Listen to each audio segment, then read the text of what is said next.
Well, at least he died on the job. He'd have wanted it this way.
Right out there. Flying lizard cars. You got that Renault. You've got, like you said, there's just the big Le Monster, that the boat-looking item.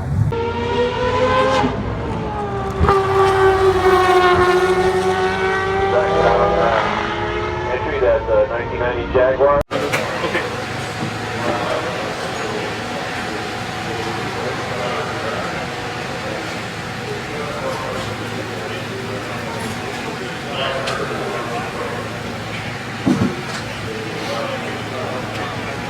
These are those two motors, and they operate a set of telescopic trumpets that live inside the airbox here. Can you open that door? Yeah. And, oh, I can, sorry, I thought the power switch was on. So when I power it up, you should see those cycle through. Where did the guy go? He's shooting another car again. So if you watch these when I power it up. 1 second.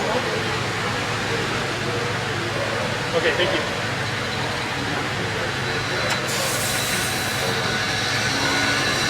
There you go. So they just cycle through. And basically, throughout the RPM range, it's changing the intake trumpet length. Yeah. And it fills out the dips in that curve. That's so cool.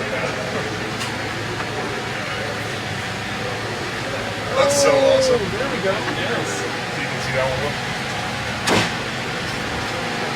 That's awesome.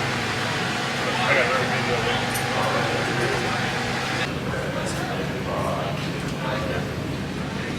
So, this car, 787 chassis number 2, this is all the races this car competed in, right?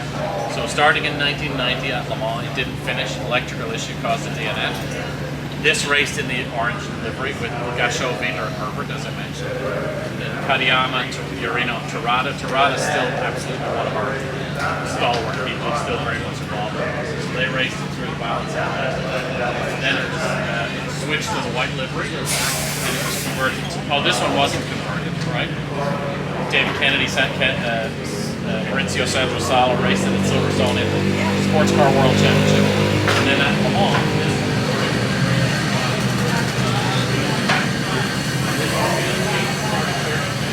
that was Mazda's big day. Right?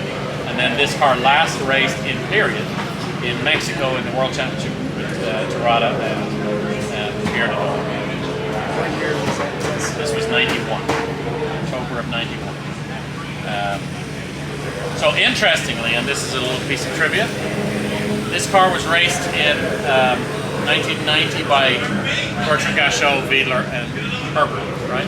A year later, June 23rd, those same three drivers win Le Mans in its sister car, right?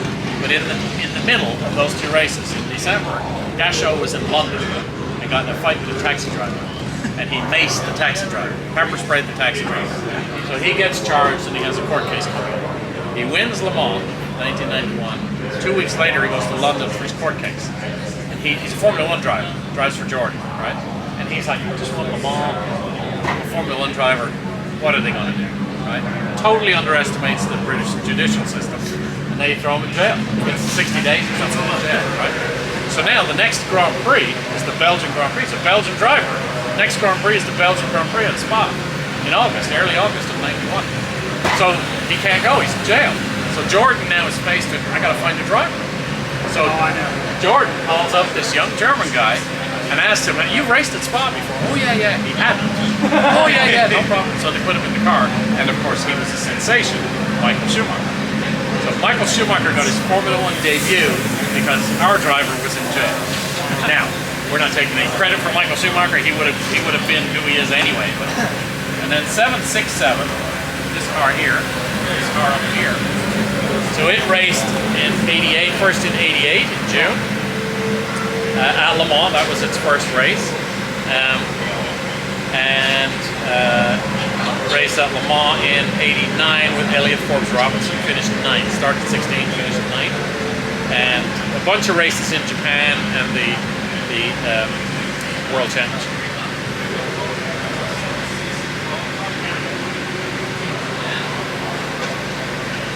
And then we restored that one. So the way we ended up with these cars is, like I said, Mazda at the time, back in period, didn't know that anyone would have used these cars for years. So when they're finished with it, an outdoor parking garage by the ocean in Hiroshima, and they sat there and they brought them. Incredible shit.